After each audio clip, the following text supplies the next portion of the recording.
तुलसी के पास दिया जलाने से क्या फल मिलता है? दोस्तों, एक समय की बात है। देवी सत्यभामा भगवान श्री कृष्ण के पास आकर उनसे पूछने लगती है कि हे स्वामी, मेरे मन में कुछ प्रश्न उठ रहे हैं, कृपया मेरा मार्गदर्शन करें।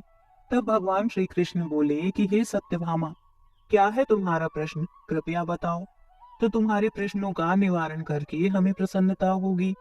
तब सत्यभामा कहती है कि हे स्वामी, तुलसी के पास दीपक जलाने का क्या महात्म्य है, और रोज शाम को तुलसी के पास दीपक क्यों जलाया जाता है? इससे मनुष्य को कौन सा फल प्राप्त होता है? तुलसी के पास दीपक जलाने की विधि क्या है, तथा दीपक लगाते समय कौन से मंत्र का उच्चारण करना चाहिए? कृपया आप मुझे विस्तार से बताइए। तब भगवान श्री कृष्ण कहते हैं कि हे देवी, आज तुमने समस्त संसार की कल्याण की भावना से बहुत ही उत्तम प्रश्न किया है। तुम्हारे इस प्रश्न का उत्तर देने से पूर्व मैं तुम्हें एक प्राचीन कथा सुनाता हूँ, जिससे तुम्हें तुम्हारे सभी प्रश्नों के उत्तर मिल जाएंगे। शाम को तुलसी के पास दीपक जलाने से जो फल मिलता है, उसी का वर्णन मैं इस कथा में करूंगा। इसलिए तुम इस कथा को ध्यानपूर्वक सुनना। इस कथा को ध्यान से पूरा सुनने मात्र से ही मनुष्य 100 वर्षों तक तुलसी के पास दीपक जलाने का पुण्य प्राप्त कर लेता है। फिर देवी सत्यभामा कहती है कि हे प्रभु, मैं इस कथा को सुनने के लिए उत्सुक हूँ, कृपया आप इस कथा को मुझसे कहिए। तब भगवान श्री कृष्ण देवी सत्यभामा को वह कथा सुनाने लगते हैं कि हे देवी, पूर्व काल की बात है। दक्षिण दिशा में तुंगभद्र नाम की एक बहुत बड़ी नदी है। उसी नदी के किनारे पर हरिहरपुर नाम का एक अत्यंत सुंदर नगर बसा हुआ था। उसी नगर में मनोहर नाम के एक ब्राह्मण निवास करते थे। वे अत्यंत गुणवान, चरित्रवान, धर्म कार्य करने वाले तथा वेदों के मार्ग पर चलने वाले थे। उन्होंने समस्त शास्त्रों का अध्ययन किया हुआ था। उसी ब्राह्मण की एक पत्नी थी, जिसे लोग दुराचार कहकर पुकारते थे, क्योंकि उसके कर्म ही उनके नाम के अनुसार थे। वह सदैव ही अपने पति को अपमानित करती थी, अपने पति के लिए कुवाच्य कहती थी, पति को भयंकर दुख देती थी, पति के लिए कभी भोजन नहीं बनाती थी। उसने उसके पति के साथ कभी शयन नहीं किया, कभी उसके साथ प्रेम से व्यवहार नहीं किया। पति के मित्र परिवार के लोग घर पर आते तो वह स्त्री उनको अपमानित करके भगा दिया करती। स्वयं काम भाव से उन्मत्त होकर निरंतर अन्य व्याभिचारिणी स्त्रियों के साथ घूमा करती। उसका मन पति को छोड़कर पराये पुरुषों में लगा रहता। उसने कभी अपने पति से प्रेम से बात नहीं की, किंतु पराये सुंदर सुंदर पुरुषों के संग बैठकर बातें करती। पराये पुरुषों को मोहित करने के लिए सज धज कर गाँव में घूमने जाया करती। कभी वह वन में किसी वृक्ष के नीचे खड़ी रहकर सुंदर पुरुषों की राह देखने लगती और किसी दुष्ट पुरुष को मोहित करके उसके संग भोग विलास किया करती थी। फिर एक दिन वह दुराचार स्त्री वन में जाकर एक वृक्ष के नीचे खड़ी हो गई। उसका चित्त काम से भरा हुआ था। वह किसी सुंदर कामी पुरुष की राह देख रही थी, किंतु बहुत समय निकलने के बाद भी उस स्थान पर कोई पुरुष नहीं आया। इसीलिए वह अत्यंत दुखी हो गई और प्रीतम की खोज में इधर उधर देखने लगी। उस दिन उसका सारा परिश्रम व्यर्थ हो गया। वहां पर खड़ी होकर वह नाना प्रकार की बातें कहकर विलाप करने लगी। हाय, आज तो इस मार्ग से कोई भी सुंदर पुरुष नहीं आया। अब मैं कैसे अपनी काम शांति करूं? आज की रात कैसे बीतेगी? वह जोर जोर से विलाप करने लगी। उसी जंगल में एक भयानक बाघ निवास करता था। उस पापिनी स्त्री की आवाज सुनकर वह जाग गया और उछलकर उस स्त्री का भक्षण करने के लिए उसके पास आ गया। उस भयंकर बाघ को देखकर उस स्त्री के पसीने छूटने लगे। वह भय से थर-थर कांपने लगी। वह स्त्री कुछ करती, इतने में ही उस बाघ ने अपने पंजे से उसे घायल कर दिया और वह स्त्री जमीन पर गिर पड़ी। जमीन पर गिरते ही वह स्त्री चिल्लाते हुए बोली, अरे बाघ, तू किस लिए यहाँ पर आया है? मुझे क्यों मार रहा है? मैं यहाँ पर अपने प्रियतम को खोज रही थी। तू मुझे छोड़ दे, मेरा भक्षण करके तुझे क्या मिलेगा? उस स्त्री की यह बात सुनकर यह भयानक बाघ क्षण भर के लिए रुक गया और हंसते हुए बोलने लगा कि हे दुष्टा, आज विधाता ने तुझे मेरा ग्रास नियुक्त किया है। तुझ जैसी पापिनी स्त्रियों को भक्षण करना ही मेरा धर्म है। तुझ जैसी पापिनी स्त्रियों को भक्षण करना ही मेरा काम है। तभी मुझे इस शरीर से मुक्ति मिलेगी। वह स्त्री कहने लगी कि हे बाघ, तुम कौन हो? मुझे सच सच बताओ, तुम्हें किस कारण से बाघ होना पड़ा और तुम मुझ जैसी स्त्रियों का भक्षण क्यों करते हो? पहले मुझे सारी बात बताओ और फिर मेरा भक्षण करो। फिर वह बाघ कहने लगा कि हे पापिनी, मैं तुझे मेरे पूर्व जन्म का वृतांत सुनाता हूँ। किस कारण से मुझे बाघ होना पड़ा है। पूर्व काल में दक्षिण देश में एक नदी थी। उस नदी के तट पर एक नगरी बसी हुई थी। उसी नगरी में मैं निवास करता था।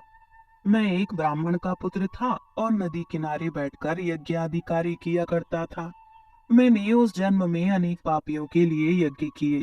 उन पापियों के घर का भोजन किया। मैंने धन के लोभ से अनेक पापियों के लिए कार्य किए।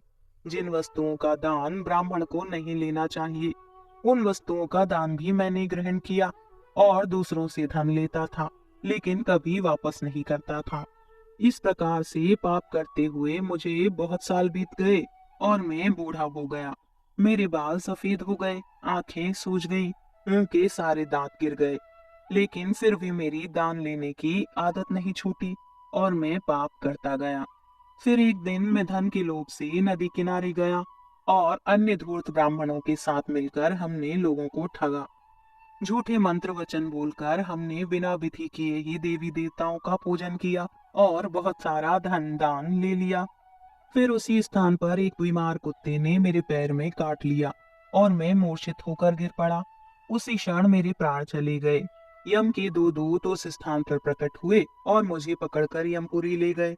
वहां पर यमराज ने चित्रगुप्त से मेरे कर्मों का लेखा जोखा निकालने के लिए कहा। फिर चित्रगुप्त कहने लगे कि हे धर्मराज, इस ब्राह्मण ने घोर पाप किए हैं। इसने दूसरों से झूठ कहकर धन लूटा है, विधि से पूजा ना करके झूठे मंत्र बोलकर भगवान का अपमान किया है। इसीलिए यह पापी ब्राह्मण केवल नरक जाने के ही योग्य है। फिर यमराज ने अपने दूतों को आदेश देकर मुझे नरक की अग्नि में डाल दिया। अनेक वर्षों तक नरक की सजा भोगने के बाद मुझे बाघ का शरीर प्राप्त हुआ और मैं इस दुर्गम वन में निवास करने लगा। मैं अपने पूर्व जन्म के पापों को याद करके कभी महात्मा, साधु पुरुष, सती स्त्रियों का भक्षण नहीं करता। मैं केवल पापी, दुराचारी तथा उल्टा स्त्रियों का ही भक्षण करता हूँ, ताकि मुझे पाप से मुक्ति मिल जाए।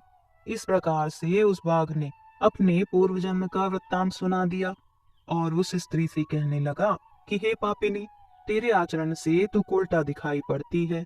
अपने पति को छोड़कर तू इस वन में अन्य पुरुष के साथ भोग विलास करने के लिए आई है। इसीलिए आज तू मेरा ग्रास अवश्य बनेगी। इतना कहकर उस बाघ ने अपनी तीक्ष्ण नाखून से उस पापी स्त्री के टुकड़े टुकड़े करके उसे खा लिया। फिर उस स्थान पर यम के दो दूत प्रकट हुए और उस पापिनी स्त्री को उठाकर यमपुरी में ले गए। वहां पर उसे यमराज के सामने खड़ा किया गया। फिर चित्रगुप्त ने उस स्त्री का लेखा जोखा निकालते हुए यमराज से कहने लगे कि हे धर्मराज, यह स्त्री तो अत्यंत पापिनी है। इसने घोर पाप किए हैं। इसने व्यभिचार किया है। इसने अपने पति की कभी सेवा नहीं की। अपने पति को भूलकर पराये पुरुषों के संग भोग विलास किया करती थी। उसके पापों को सुनकर यमराज ने उस स्त्री को अग्नि से भरे हुए कुंड में डालने का आदेश दिया। अनेक वर्षों तक उसे उस कुंड में पकाया गया। फिर उसे निकालकर रौरव नामक नरक में डाल दिया गया। इस प्रकार से उसे अनेक वर्षों तक अलग अलग नरकों में डाला गया और नरकों में डालने के बाद वह महापापिनी स्त्री पुनः पृथ्वी लोक पर आकर चांडाल के रूप में उत्पन्न हुई। चांडाल के घर में जन्म लेकर वह फिर से अनेक पाप करने लगी, व्यभिचार करने लगी, अनेक पापी पुरुषों के संग विहार करने लगी। फिर कुछ समय बाद पूर्व जन्म के पापों के कारण उसे कोढ़ का रोग हो गया और वह भयानक पीड़ा सहन करने लगी। उसका अंग अंग जलने लगा, उसके नेत्रों में पीड़ा होने लगी। इस दुख को सहन करती हुई वह दिन बिताने लगी। फिर एक दिन वह तीर्थ में स्नान करने के उद्देश्य से अंतपुर में चली गई। वहां पर वह एक आश्रम के बाहर निवास करने लगी। उस आश्रम में एक तुलसी का पौधा था। अन्य स्त्रियों को वहां पर तुलसी के पास दीपक जलाते हुए देखकर उस पापी स्त्री ने भी वही किया। उसने तुलसी के पौधे के पास एक दीपक जला दिया। फिर उसी रात हृदय फटने से उसकी मृत्यु हो गई और यमराज के दो दूत उसे ले जाने के लिए वहां पर प्रकट हुए। जैसे ही यम के दूत उस पापी स्त्री को पाश में बांध कर ले जाने लगे, भगवान विष्णु के दो पार्षद उस स्थान पर प्रकट हुए और उन्होंने उन दूतों को रोक लिया और कहने लगे कि हे दूतों, इस स्त्री को तुम छोड़ दो। यह स्त्री नरक जाने के योग्य नहीं है। तुम किसके आदेश से ऐसा धर्म कर रहे हो? फिर यम के दूत कहने लगे कि हे पार्षद, हम यमराज के आदेश से इस पापी स्त्री को उठाकर ले जा रहे हैं, किंतु आप हमें किस कारण से रोक रहे हो? यह स्त्री अत्यंत पापी है, इसे नरक ले जाने की आज्ञा मिली है। फिर पार्षद कहने लगे कि हे दूतों, यह स्त्री तो विष्णु भक्त है, यह नरक जाने के योग्य नहीं है। इसने शाम को तुलसी के पास दीपक जलाया है, इसी कारण से इसके समस्त पाप नष्ट हो गए हैं। इसीलिए अब यह नरक जाने के योग्य नहीं है, यह स्वर्ग जाने की अधिकारी बन चुकी है।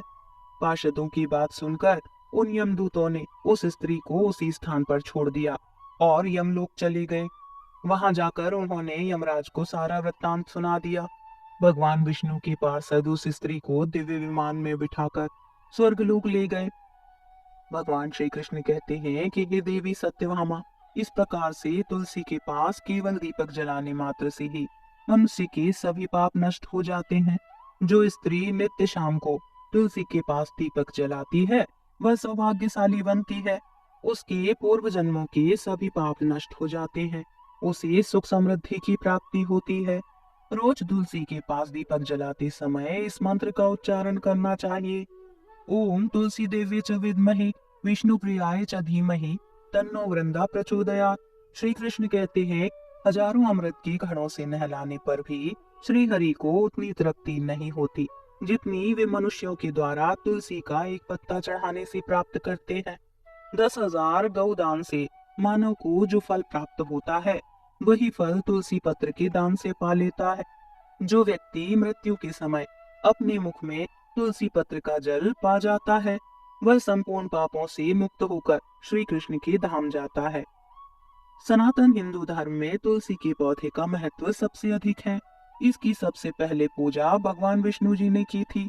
श्री हरि कहते हैं, जिस प्रकार से देवी लक्ष्मी से वैकुंठ को ऐश्वर्य प्राप्त है, उसी प्रकार से वैकुंठ में तुलसी के कारण ही पवित्रता प्राप्त है।